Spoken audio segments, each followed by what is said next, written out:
And we are recording now. Okay.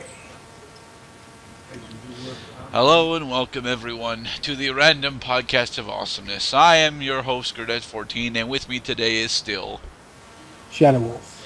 who in his infinite greatness and wisdom decided that we should go and do Bart Simpson versus the world.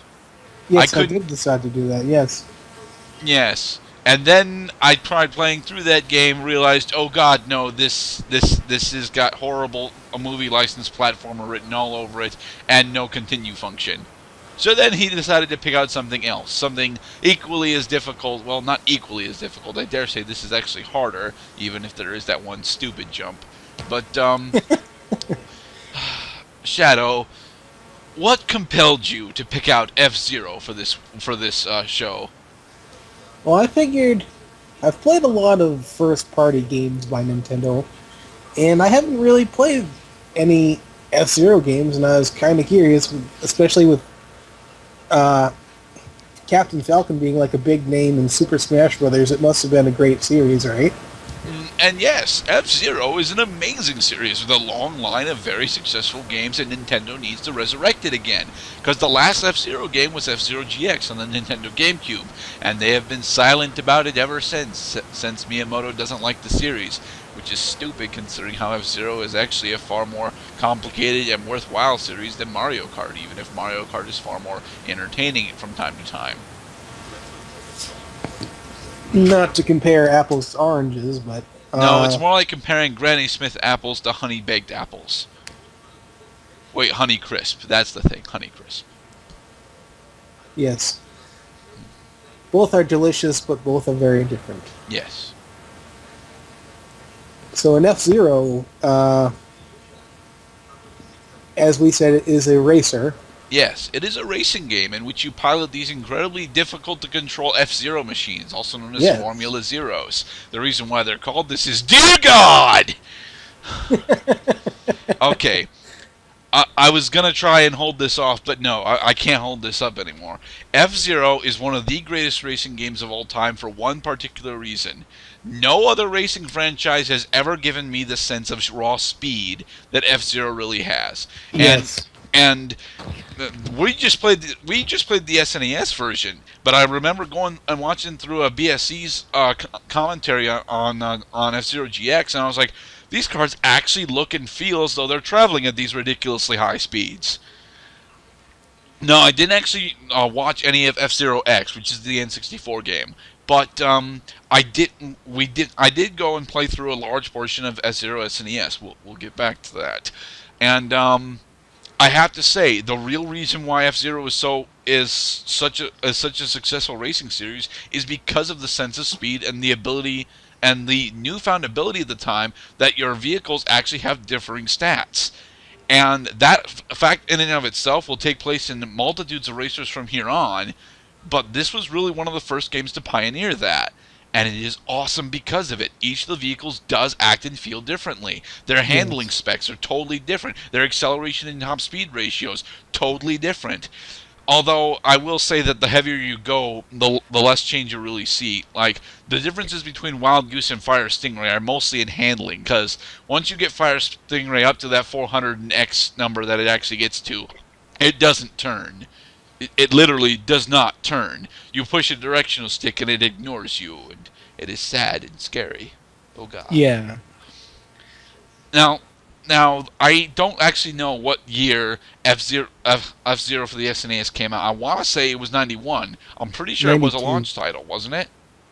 It was released in 91 in the US, yep. I don't see anything about it being a launch title, no. Well, if you check its release date up alongside Super Mario World and Pilot Wings and I think SimCity, then you'd be able to tell because all of those were launch titles. But yeah, it came out right in August 1991. Not shortly after the Japanese release, actually, which was in November 1990, so it wasn't that far apart. Okay. Alright, but again, This is actually a very, very awesome game. It is severely lacking in content, but I'll get back to that. Now, for those of you that actually play Super Smash Bros., which should be a majority of 100 to 110% of you, um, you should know Captain Falcon. You should also know Samurai Goro comes in as an assist trophy. And there's a small cult of people out there that don't actually watch our channel that want Samurai Goro to be a playable character, as F-Zero is horribly underrepresented. Even although there are certain trophies that reference him, I think that who is it? It's not Doctor Strange, but think one of the characters is Doctor something. I don't remember his actual name, but I think he has a trophy in Brawl. But yes, the F-Zero series spans from this point onward until its sad conclusion at the GameCube. There is some very rich history here. Yes, there is. Now, for those of you that have played Super Mario Kart on the SNES, you're going to see that it's similar in design almost, a little bit. Mainly what I'm talking about is the tracks. Everything else is very different. Yes. For example, whereas Super Mario Kart actually has a small gameplay mechanic of car combat, which doesn't actually, function for or against you really, it's just kind of there. F-Zero takes the concept of car combat, which is actually still pretty new at this time, and runs with it. Totally runs with it. Runs with it to a point where you're like, why the hell can't I use this? I'm going to be jumping around a lot throughout this review with my pluses and minuses. Because although your vehicles can actually give you that sense of speed, what they cannot give you is a sense that the car combat is particularly well designed. Now, what do I mean by that? I mean that it doesn't work for the players. Now, as I mentioned earlier, each of the vehicles actually does have a different weight class. Your Blue Falcon is your average weight, your Golden Fox is your lightweight, your Wild Goose is your above average weight, and the Fire Stingray is heavyweight. Each of these different weight classes also directly affect their acceleration to top speed ratio. It's how you can kind of tell who is really the best car in this game, which you would assume, at least from my experience, it would be the Golden Fox, because light, very easy to turn, high acceleration. That is my particular type of racer. It is. Sadly, then you have to deal with the car combat. Golden Fox cannot survive car combat at all. And as a point of fact, none of your vehicles can survive car combat at all. And here's really why. Your vehicle is going at 350 plus kilometers per hour down a very straight and narrow course. Turning is actually relatively simple. All the vehicles happen to have specific gimmicks when it comes to turning, but they all handle at least decently. Except when you're actually pushing against other vehicles. Yeah. When you collide with another racer or any of the obstacles, you careen. I think the only real exception is the Fire Stingray, but the Fire Stingray is, by leagues and bounds, supposedly the best car in the game. And I can understand that if you know what the fuck you're doing with him. I actually found myself having the best luck with Wild Goose. But those are the only two vehicles that are actually able to take advantage of the car combat whilst you're controlling them. Your opponents, on the other hand, can ram into you, have no side effects, and send you careening off the fucking course. Yeah. And it's not just the opponents. While you're in Grand Prix mode, you'll also suffer the tracking cars and the mine cars that show up after a certain time. Tracking cars after the first lap and the mine cars after the third. You hit these, you're going to end up careening into either the slowdown areas, other obstacles, or even perhaps off the fucking map. And just to suck in how much of an arcade game that this originally was and was supposed to be, there's a live system. And you are awarded lives every, I think it's 5,000 points. Every 5,000 points you get an additional life. That sounds about right. This is awesome. However, obtaining points is completely determined on where you finish at the end of a lap. If you are in first place, you don't need the extra lives, because once you actually have a lead, it's very hard to lose that lead, assuming that can avoid the tracking cars. However, the worse you do, the harder it gets to actually get those lives. So once you start taking second and third place on particular laps, you'll start to notice that you don't get lives all that often. There's also the fact that the game uses a very, very specific elimination style of race, where it's a very similar thing to what Burnout eventually ended up doing with their no, I don't want to say that Burnout did it. That I don't want to refer to Burnout. I want to refer to Need for Speed Most Wanted. No, it wasn't Most Wanted. It was Hot Pursuit. But after the end of the lap, the person last ends up getting knocked out. But here, they take out multiple positions at the end of each lap. Because at first you have like 15 different positions, and it's like, okay, yeah, I can avoid going that far back. But in order to finish the race, you need to finish in the top 3. If you don't finish in the top 3, you just don't finish, and you lose a life. Finishing 4th or lower will cost you a life, and you will be forced to replay the track again. Right. Now, this doesn't sound all that difficult, right? I mean, it wouldn't be if the tracks weren't designed to rip your vehicle into small bitty pieces and have you crying on the shore of broken dreams for all eternity. These courses want you dead, and they make no qualms about it. No, they want you dead. They want you deader than dead. The broken shore of shattered dreams. It has a sign, and it says "Reserved for players of F-Zero," and there's a lot of people there. You do not want to go there, so I suggest that if you or anyone you know is sketchy about you or anyone you know playing difficult games, stay the fuck away from F-Zero. Matter of fact, stay the fuck away from the entire series of F-Zero, because this series is notorious for causing large amounts of both gamer rage and console destruction. Yes, not just controller destruction, console destruction. Racing games do that to people. Possibly TV destruction. Possibly, but that's only really a case if you're playing it on the Wii, and then, you have all different problems then. Yeah. Things are actually really easy when you get to Mute City. Mute City, in all of its forms, is actually pretty straightforward. Mostly straight lines, a few difficult turns, but nothing that you really can't handle, especially if it's not your first racing game. Then you get over to Port Town. Port Town actually has quite a few different jumps, and here's where you start getting into the part of the game where, oh look, I can jump off the course and die. Yes. F-Zero doesn't have this whole, oh, you drove too far off the track, here, we're going to put you back on the track thing. No. Get your Mario Kart logic out of here. Get your Burnout logic out of here, in fact. You fly off the course, your car explodes, and you die. Yes. Thankfully, we have Zelia on hand to turn back the clock to give you a try again, and minus an extra life. But yes, you die. And this can be very frustrating when you're on the second to last or last lap, and the fucking tracking car knocks you into the out of bounds area. If you get hit in air, you're dead. There's no getting back from that. You cannot alter your direction in midair enough to get back onto the damn course. And it's one of the major problems that Port Town actually has, but not the first Port Town. The first Port Town has it to some extent, but not nearly enough to where you'll actually start hating it.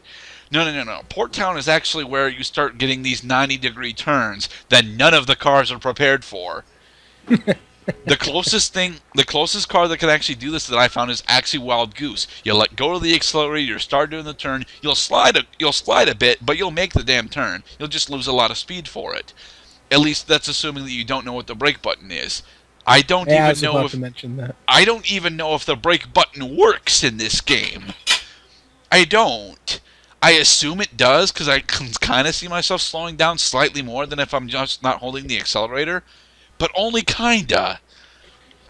I actually did watch a guy doing a speed run of it, and I guess there's like certain ways of doing it. Like you have to kind of like continuously tap the brake in order to like do it correctly. Yes, and I think he's actually doing the very very specific track called brake turning, which they would actually do in Crash Bandicoot, Crash Team Racing, and a bunch of other mascot racers to add a little bit of additional skill into the game. And you know Right. what? They want to do that. That's cool. It's actually really intuitive. I can't get it to work. I don't even know if the brake button does work in this game. Again, you're traveling at 400 kilometers an hour if you're going on a straightaway, and then this 90-degree turn shows up. Danny. Yeah. Your options literally are try and slow down enough to make the turn or crash into the wall and just start ping-ponging all over the wall. That's another thing that the collision really does. The collisions send you so far backward, especially as the Golden Fox, that you will literally become a freaking ping-pong ball. Yes, the physics of this game are very fun. Yes, the physics of this game are actually very amazing in that regard. And the fact that physics work completely in this game, and they want you to know that they work completely. There are tricks, there are tips and tricks you can do, like trying to use a power slide, but at 400 kilometers an hour, a power slide just really starts damaging your vehicle. It doesn't do much else. Right. I did find that in the earlier leagues, well, we should actually go through the leagues. We have 3 different leagues in this, each with a set of 5 different courses. You have Yes. the Knight League, the Queen's League, and the Goddammit You're Going to Die League, or King's League. And you also happen to have several different difficulty mode. Beginner and everything above beginner. Yeah, I only... They have really names, I just don't know what they are because I haven't used them. I know there's Expert, which is the hardest. No. Expert is not the hardest. I actually did a little bit of extra research, and I found that if you manage to beat the King's League on Expert level, you unlock Master difficulty. Who Okay, are you so and what there's have you also done with your Master controller? But you start with Expert, and then if you can beat the game, if you want to go that extra mile, go for it. Yes, go for it. Tell me how many TVs you break, please. I want to cry upon your gravestone. Look, this game is awesome, alright? I don't remember the track list for each of the courses. I just remember that beginner starts off with Mute City and goes into Port Town. I Yep. think after that it goes into Red Canyon. Does that sound about right? I think that's right, yeah. Alright. Red Canyon is actually pretty simple. It's mostly a desert landscape, but Red Canyon also happens to be one of the first tracks where you're introduced to the long jumps, the mandatory jumps to jump over the bottomless pits of the map. Oh God. One of this game's major problems is in fact the barely functional car combat. If the car combat system was retweaked, this would be a hell of an amazing game, and I'd recommend that despite the difficulty, that you should all go out and play it. But the car combat makes Red Canyon, and especially one of the other tracks that we'll get to in a minute, just fucking impossible. Yes. Red Canyon, the first Red Canyon itself is not actually that bad. In all seriousness, you can get through Night League just fine. Take any vehicle you want, although I personally prefer the Blue Falcon for Night League. It's the only one that I've done it I with. prefer that one as well, actually. That's the one I use for most of the game, actually. Yes, the Blue Falcon was supposedly the beginner car, even though it does not handle the best. In all seriousness, you want a beginner car, go with Golden Fox. Just don't hit anyone and you'll be fine. But yeah. Red Canyon, the first time you go through it, is not so difficult. And honestly, Red Canyon 2 is not even that bad. I don't even know if there is a Red Canyon 3. I kind of doubt it. By the way, each of the courses, with the exception of, I want to say, the last course in the game, happen to have multiple incarnations, where the gimmick that the course has, by the way, each course has its own gimmick. And their gimmicks are recycled for the additional courses. Yes. Knights League is actually pretty simple. You can get through it just fine. I think that ends on Mute City 2, honestly. I'm not sure, though. I could be mistaken. And then you get up to Queen's League. Queen's League. Queen's League is when you're going to start noticing that you're getting really pissed and you're not entirely sure why. Alright. To be fair, the computer does have some amount of rubber band in it. It does. Yeah, it does have quite a bit of rubber banding. I didn't notice that it had a lot of rubber band, but I did know that it had some. I never actually bothered to look behind me. I think that there's a button for it. I want to say it's L or R, probably R, given the controller scheme. But I didn't notice that the rubber band was too much of a problem. Until you actually start getting into Kings League, and that's a wholly different thing. Queens League is when you'll start to actually notice the rubber band is definitely a thing. It also introduces my least favorite course in the game. A course that I have done to Deathwind, fuck you too. Oh. Okay. Everyone knows why Wind Waker is bad, right? That's a serious question, Shadow. You have to agree with me on this. Come on. I'm assuming I know what you're getting to, but yeah, go ahead. Okay. Wind Waker is bad because of the awful sailing mechanic that is sped up in the HD region. But the whole reason the sailing mechanic sucks is because for half the game you don't have control over the winds. Yeah. And this is what we have with Deathwind. An entire racetrack that is dominated by this prevailing wind that is blowing whatever the fuck direction wants to screw you over today. Okay, to be honest, after going through the second version of Deathwind, after going through Deathwind 2 enough, I've started to notice that you can get used to the wind gimmick. But until you do get used to the wind gimmick, it's going to rip the fuck out of all of your cars. Fire Stingray will not survive Deathwind 2. You can lie to me and tell me that you've gone through Deathwind 2 as Fire Stingray, and I will poke you in the belly button. That is not a coherent threat. It would be painful. Maybe. Deathwind also introduces us to the first of, well, not the first of many, but the first of a few tracks, namely Deathwind 2, where the healing pad, yes, there is a healing pad, and we'll get into that, there is actually in the middle of the course, surrounded by explosive walls. Good luck! With the wind gimmick, the car combat system, Deathwind is by league and far, both versions, the worst course in the game. I would probably agree with you there. None of the cars are designed well enough to go through Deathwind. And you'll notice this immediately because your opponents don't deal with the wind. Your opponents are immune to the effects of Deathwind. And it's immediately apparent. And yes, it's they just move right through. And it's like, what the fuck? I have to be on an angle to go in a straight line. You guys are going in a straight line and have no problems. Teach me your magic! And they just keep going. Ugh. I have to reiterate, because I don't think I've said it enough, this game is fucking awesome. It just wants you dead. Yes, it does. Alright, that covers Deathwind 1 for the most part. And then you get into the ice level. The ice level is not as bad as people want to make it out. Yes, the slip and sliding makes it difficult for pretty much any vehicle other than Fire Stingray to get through this. But since you're not using Fire Stingray, since you can't finish Deathwind, you don't have to worry about that.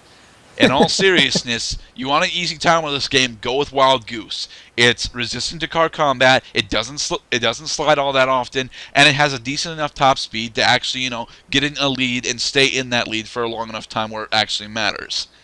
Assuming that you don't have to deal with the rubber band. The ice level does have a few areas where you can accidentally jump off and die, but they're more or less shortcuts, so you don't have to worry about it all that often. I found that once I was actually able to beat Deathwind, I was able to get through the Queen's League without much of a problem. And then you had King's League. Yes.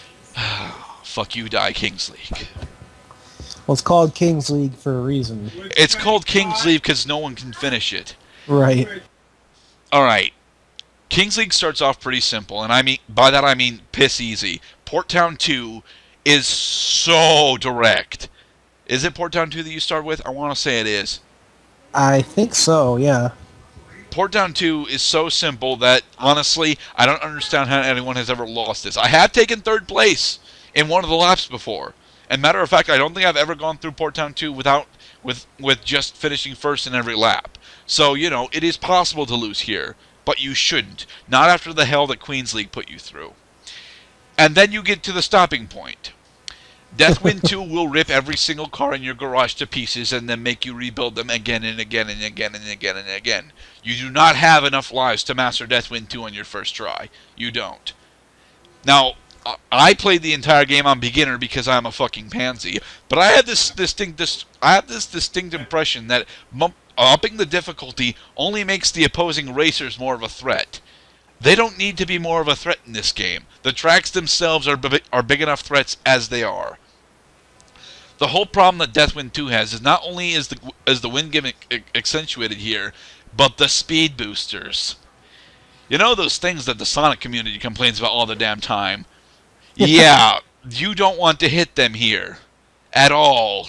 Ever. Yeah, avoid them with caution. There's one exclusion. I think there's a total of 4 speed boosters in Deathwind 2. The last one you can hit because it's a straight shot to the finish line off of that one. If you are Fire Stingray and you hit the first one, you're hitting all 3 and your car is exploding at the end. There is no way around this as far as I've seen. I have always hit, at least if I hit the first one, I've always hit the second one, and I've always been in just such a position where I can bounce off the walls just right to just almost hit the third one. And it's like, no, my car is half dead. Don't do that again. And of course, Fire Stingray takes forever to fucking repair because it has the most HP. Right. The repair pads also should heal as a percentage, not as a number.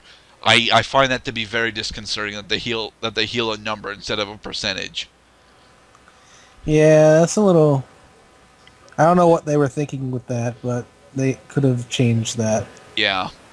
But yeah, if you manage to get through Deathwind 2, congratulations, you've almost beaten the game. I say almost because there's still one track left that's really going to give you hell.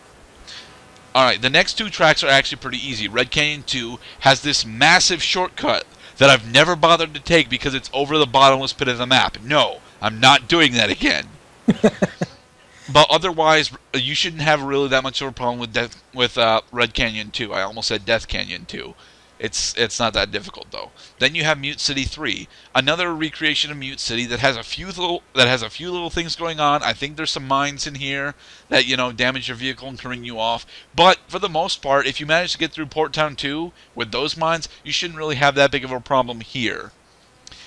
And then you get to Firefield. I have seen Firefield once. I have not gone into practice mode on Firefield because I'm certain I still won't be able to finish it there.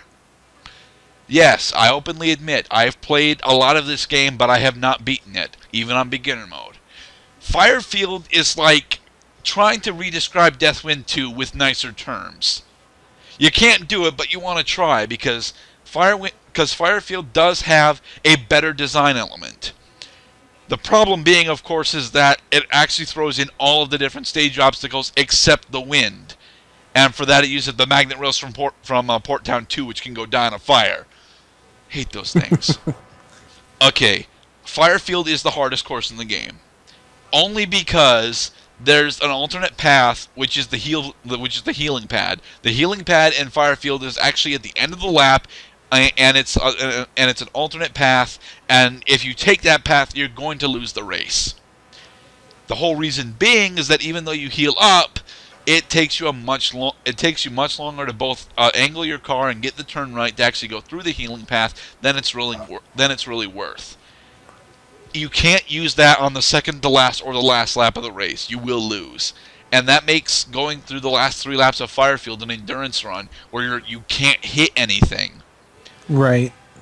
I can't beat Firefield. It's a better course than Deathwind 2 by a long shot.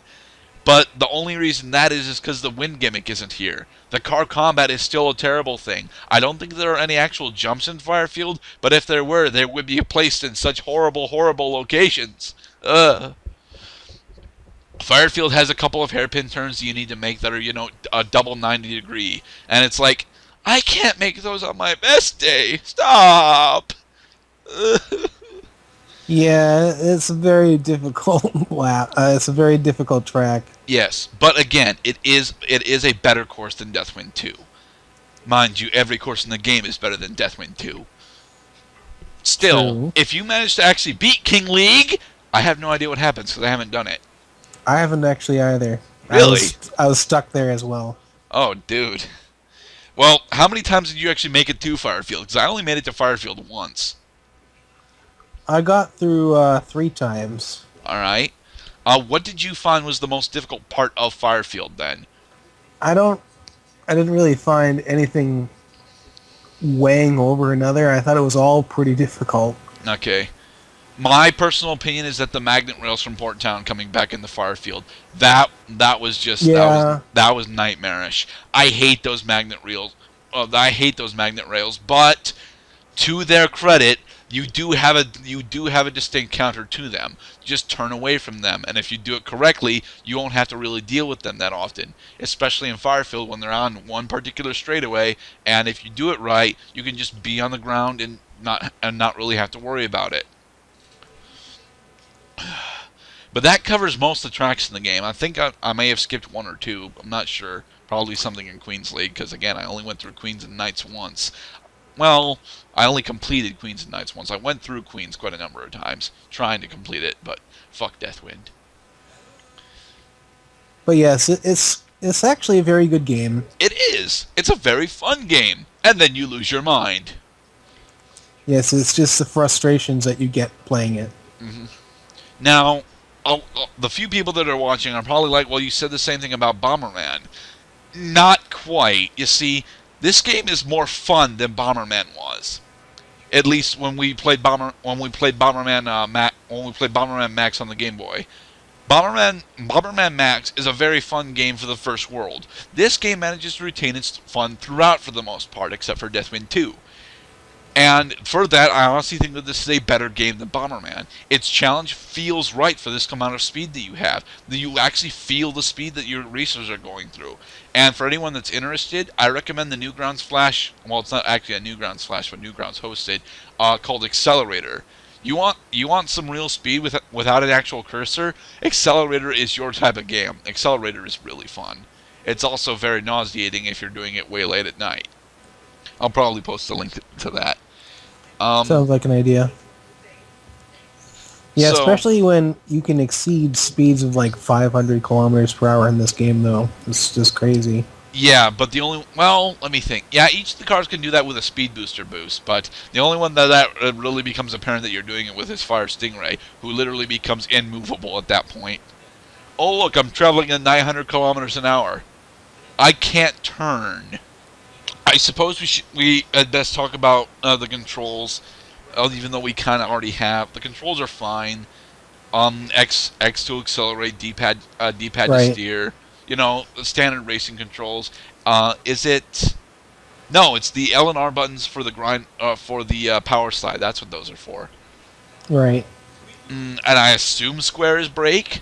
I think it's brake, but I'm not sure. Maybe it's circle.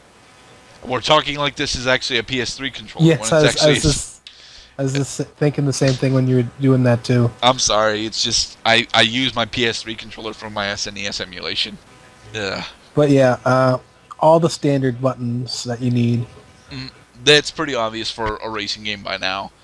Yeah, controls, everything feels fine. I mean, Fire Stingray turns like a fucking tank after it reaches top speed, but it's supposed to. It is a tank.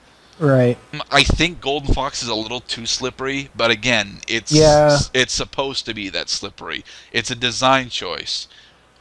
I actually started out with him at first, and then you're like, I'm ahead of everyone, but I can't stay there.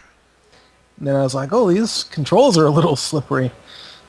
Yeah, but really only the Golden Fox suffers from that. Yeah. Even the Blue Falcon, although it's a little slippery, you can get yourself out of that slip quite nicely. And the Wild Goose just sticks to the road. Almost no drift on that thing at all, which is actually pretty nice. I don't know if there are additional unlockable cars. I assume that there aren't, honestly. Well. I assume that there aren't, actually, because even though F-Zero GX has unlockable cars, they require you go through almost 100% the game to get them all. Reed, you actually have to 100% the game to get all the cars, and yeah, that's not 100% the game on all difficulty levels. Ugh. I can't even complete this game once on the easiest difficulty level. I am so bad. So very bad.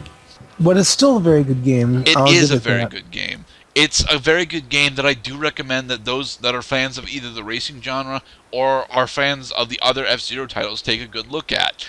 Now, I haven't actually played F-Zero X, so I'm not entirely sure if the same quality that is found here is in that one, but the same quality that is in GX is definitely found here, aside that GX has a much better car combat system.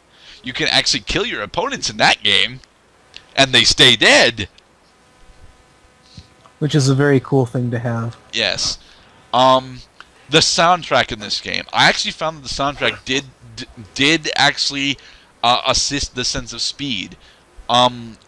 Everyone knows that Big Blue and Mute City are very famous tracks from this, but I keep find myself going back to one particular track, and I haven't actually dedicated myself to listening to the OCG on its own, the OST on its own, but I do find myself liking a few tracks more than others. I want to say that I really like Mute City, but I'm not sure. I enjoyed Mute City quite a bit. It's funny because Mute City is a track. Yes. The only thing that I kind of wish, because the music was done pretty well, I kind of wish that the sounds of the vehicles didn't kind of drown it out a little bit. Yeah, you'll notice it more with Fire Stingray and Wild Goose, but your car sounds will act. Well, actually, I want to say that no, they all do it, but there are volume sliders. They're in the options menu. Yes, there are. For the longest time, I couldn't figure out how to get to the options menu because my analog stick turned into my D-pad, and I don't know exactly why that happened. I think it's because I set it up that way for when I was doing Legend of Zelda, but there are sliders. Yay! Okay, let's see. Story, there is no story. Well, there is a little bit of a story. You actually know the story behind this game? Since I'm on the wiki and I read about it already, there is a little bit of a story. The game takes place in the future. Obviously. Let's see here. I get to it. It's set in the year 2560, when humanity's multiple encounters with alien life forms have resulted in expansion of Earth's social framework. This led to commercial, technological, and cultural interchanges between planets. So it's totally fictional. Yes. And how does this denote to the competitive car combat racing genre? I just want to read out one other part. It says the game introduces, just so everybody kind of knows who the main people are. It's Captain Falcon, Dr. Stewart, which is the one you were thinking of, Pico, and Samurai Goro. Yep. And what were you just saying? How does the story actually explain the competitive car combat scene? Oh, well, it mentions that the multi-billionaires who earn the wealth through the intergalactic trade were satisfied with their lifestyles, although their most coveted entertainment for their lives, and this resulted in Formula One racing. But these aren't Formula One; these are Formula Zero. According to this, it's actually Formula One. No, these are not Formula One cars. We've seen Formula One cars. Formula One cars require wheels and very small bodies. You look at Fire Stingray and you realize not only does this not have wheels, but that's a huge freaking body. Same with the Wild Goose. These Grand Prix were soon named F-Zero after the rise in popularity of the races. So, who is F-Zero? And what is he not afraid of? That's a very good question that I don't have an answer for. Great. So we have a potential character name, and Nintendo hasn't bothered to release a statement, at least in the summary, about who he is. But he is responsible for these death traps known as F-Zero. Oh, I think you actually kind of misunderstood how it was written. Okay. It says that they were named F-Zero after the rise in popularity of the races. Okay. So, from their popularity, it got the name F-Zero. But that doesn't make sense because they're supposed to be Formula One cars. Well, it says that it's based on Formula One. Yeah, these vehicles So, do have some Formula One influences. In particular, the Blue Falcon. The Blue Falcon most certainly looks like a Formula One cockpit with wings on it. But yeah, all the other I don't know. vehicles are most certainly not Formula One based. Fire Stingray could not handle a Formula One G-force. Well, Yeah, it I probably don't know could, where because I don't know why that was done the way it was. I guess it's just because it says it's based off of Formula One and not actually Formula One. all right then. There's some logic there. So there is backstory, but no real story, just backstory. Right. Okay. It's actually interesting though. I kind of wish we had it though. It says an 8-page comic was included with the manual that came with the game. You guys remember when manuals were awesome? Remember when you actually got things like maps and stuff? Yeah, instead of just generic screenshots denoting the HUD. Ugh. You know, some manuals went all out and actually had really cool concept art. Oh, we're getting off track. Racing game, off track. I'm trying to think of what else that we can cover. I think we did a good job covering most of the stuff. What did you think of the graphics of the game? Yeah, it seems to be about it. Graphically, okay, the sense of speed really does come from the graphical integrity. The graphical integrity while going at 400 kilometers an hour is beautimous when it comes to the backgrounds. The backgrounds on the tracks themselves actually look really, really nice, considering, of course, that it's on the SNES. I honestly think there's a slight amount of degradation when you get to F-Zero GX. A couple of levels look really nice, but some of them just don't anymore. But here, for what we have, this looks really good for the SNES, and it's mainly because nothing really seems to be lost in the translation when you're going at 400 kilometers an hour. You feel like you're going that fast, but you still get to experience what the racetrack and the landscape feels like behind it. Yeah. I will grant that a lot of the artwork feels very basic, but then again, it looks nice. It looks nice, so it doesn't really have to be very complicated. I think the only real oddball part is Golden Fox's model is iffy, but he's the only one of the real cars that really stands out. I mean, the cars themselves do stand out from the track and the backgrounds as a bit out of place, but they're kind of supposed to. That way, you can keep an eye on your car instead of getting engrossed into the background or the other cars on the road. Right. So yeah, I think it's graphic. I think it's actually really nice graphically. I also like it. I kind of wish there was a little more work on the vehicle sprites a little bit. A bit more detail on like the Blue Falcon and Fire Stingray would have been awesome, or Yeah. any detail at all on the Golden Fox. Seriously, the Golden Fox is just a gold-plated vehicle. Yeah, it's just that's all it is. But I still enjoyed it quite a bit. Like we said, the soundtrack was a good soundtrack, and there were some good sound effects as well in the game. Yes. Sound design, this is actually pretty nice. Again, we think that by default the engine sounds overpower the music a bit much, but you know, racing game, it can be overlooked. How do you think this compares to other racing games? It does. It compares very nicely to other racing games. In fact, I am later going to try and beat the fuck out of Firefield. I will do this once and then never again. Yeah, seriously, I want to finish Firefield. This game makes me want to finish it, even though I keep rage quitting at Deathwind 2. No, I'd like to be able to finish it myself. I came very close, so... Alright, with that, I think it's about time that we go for our final thoughts. You want to go first, Shadow? Sure. I I will say that this game, it did frustrate me quite a bit, but it was something that I just wanted to be able to finish, sort of thing. I wanted to be able to do it, and there was a lot of fun doing that. There's a lot of frustration, but that's just how this game is. It's one of those sort of games. I enjoyed the racing.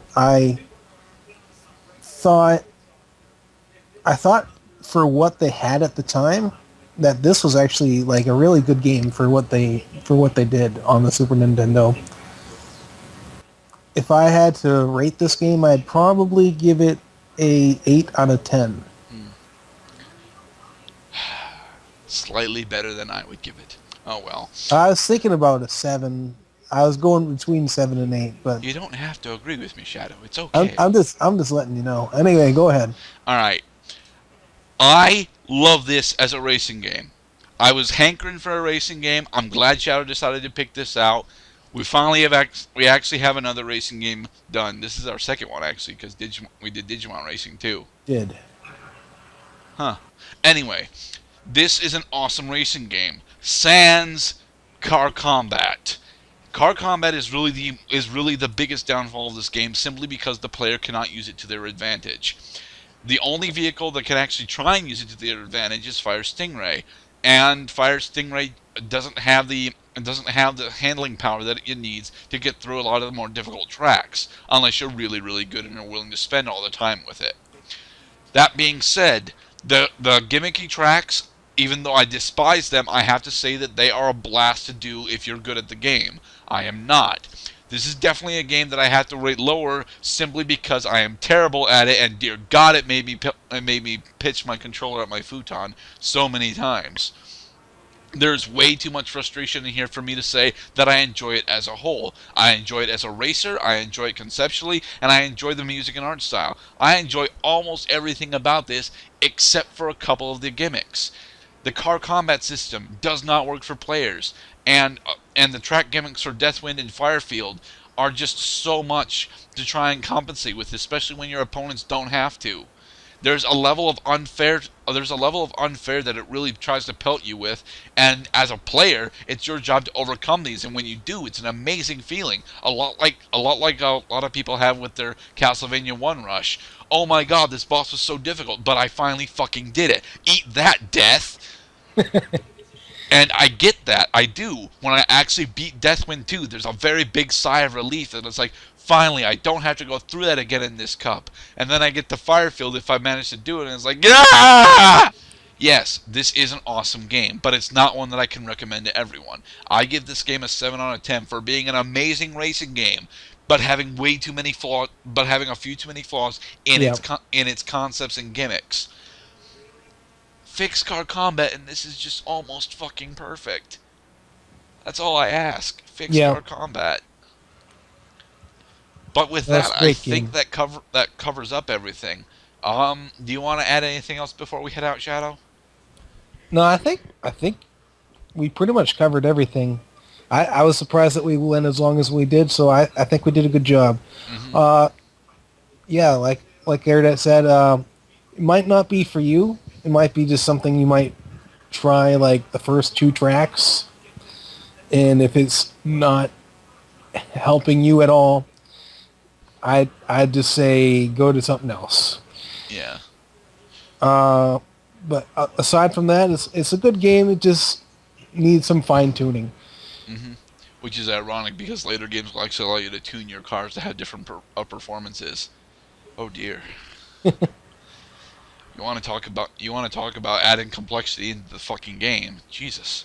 All right, guys, that's all for us for the day. We are the Random Podcast of Awesomeness, also known as Gurdit14 and Shadow Wolf. Mm-hmm. Be safe, everyone. See you next time, or at least have you listen to us next time. Yeah. Take care.